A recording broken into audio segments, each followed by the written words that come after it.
Em nome do Pai, e do Filho, e do Espírito Santo. Amém. Espírito Santo, conceda-nos a graça de compreendermos a palavra do Senhor e dá-nos a graça da docilidade do nosso coração para acolhê-la. Texto da nossa Lex Divina, Mateus 19, de 16 a 22.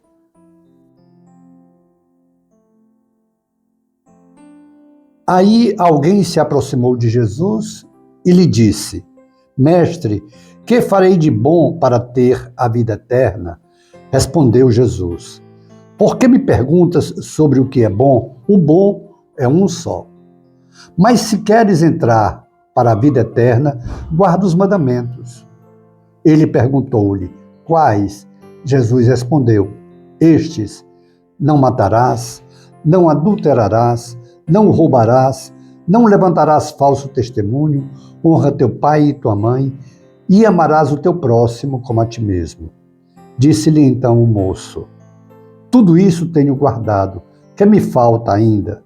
Jesus lhe respondeu: Se queres ser perfeito, vai, vende o que possuis e dá aos pobres, e terás um tesouro nos céus. Depois, vem e segue-me. O moço, ouvindo essas palavras, saiu pesaroso, pois era possuidor de muitos bens.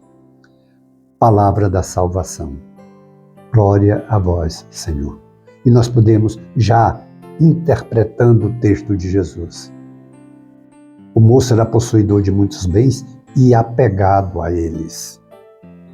Esse texto maravilhoso da palavra da nossa salvação, Jesus Cristo nos formando, ele nos ensina várias coisas. A primeira, Jesus acolhe a todos. Esse rapaz não era seu discípulo. Era um homem rico. Se aproxima de Jesus. E ele acolhe, como acolhe o pobre, como acolhe o enfermo, como acolhe o leproso, como acolhe todo pecador. Todo aquele que se aproxima de Jesus, Jesus o acolhe. E ele deseja a vida eterna, porque deve ter ouvido Jesus falar muitas vezes do reino dos céus, da vida eterna. E aqui, outra constatação. Não é um cumprimento da lei que vai nos trazer salvação. Jesus disse: cumpra os mandamentos. E Jesus fala aqui de mandamentos que, se não cumpridos, são pecados mortais. Se não, vejamos: não matarás, não cometerás adultério, não roubarás, não levante falso testemunho, honra teu pai e tua mãe, e ama o teu próximo como a ti mesmo. E disse: Senhor, eu tenho feito tudo isso. Só que ele tem feito um cumprimento de lei.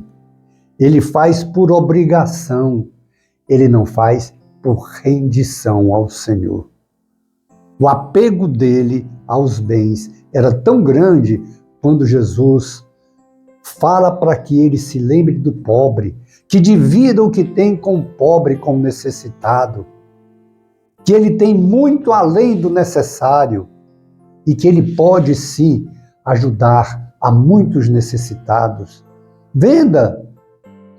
Você tem tanto bem, tanto patrimônio, ajude aos pobres. E aí ele diz uma triste constatação. Ele dá por calada a resposta, melhor dizendo, e sai. Não segue Jesus, porque era apegado aos seus bens.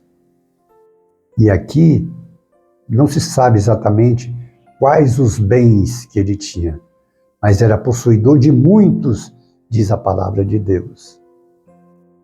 Muito que a vida toda ele não iria usar, porque era muito além do necessário. E Jesus, não que não seja obrigado a cumprir os mandamentos, sim, mas o mandamento maior, que é o amar a Deus acima de todas as coisas, amar a Deus acima do patrimônio, amar a Deus acima dos bens, amar a Deus acima do dinheiro, amar a Deus acima de posição, amar a Deus acima de qualquer pessoa. Esse é o primeiro e o mais importante mandamento. Não adianta um cumprimento de lei. A palavra de Deus, São Paulo vem dizer muito claramente, não é a lei que foi dada por Moisés que vai nos salvar, e sim a acolhida do Evangelho de Jesus.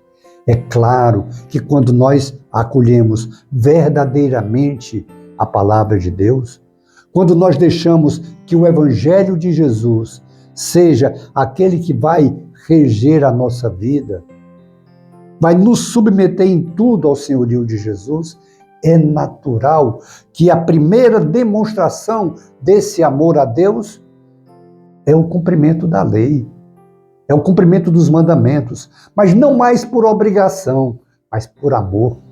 Amamos tanto a Deus, queremos tanto a presença dele em nossas vidas, queremos tanto passar a eternidade ao lado dele, que reconhecemos que tudo o mais é graça dele em nossas vidas.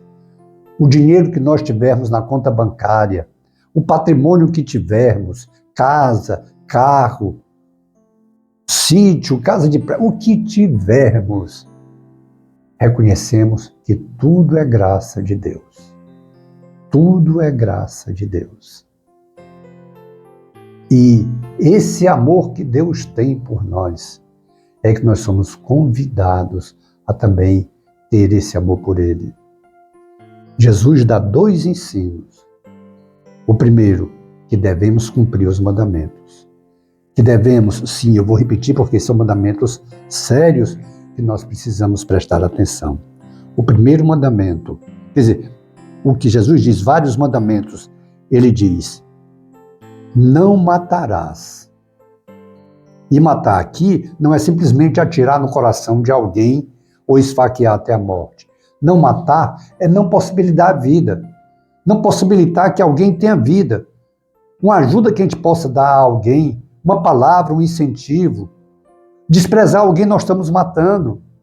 Então não matarás, não roubarás, não levantar falso testemunho, honrar pai e mãe, respeitar pai e mãe, mesmo os casados não podem desprezar pai e mãe, honrar pai e mãe e amar o próximo como a si mesmo. O que eu quero para mim, querer para o próximo também. Aqui os mandamentos. E Jesus, foi Jesus que disse que esses mandamentos deveriam ser vividos. Porém, esses mandamentos que devem ser vividos, devem ser por amor. E como é que eu sei que é por amor? Se nada, absolutamente nada na minha vida tiver tanto valor quanto Deus. Seguir a Jesus Cristo, seguir os seus passos, seguir o seu Evangelho, aquilo que ele nos ensina no Evangelho. Por isso que quando nós acabamos de proclamar o Evangelho, nós dizemos palavra da salvação. Ou seja, é o segmento do Evangelho que nos motivará a cumprirmos todos os mandamentos por amor, não por obrigação. Porque às vezes podemos cumprir mandamento até por orgulho, mas não por vontade de que Deus seja Senhor em nossas vidas. Esse é um grande convite do Senhor hoje. E que promessa a gente faz?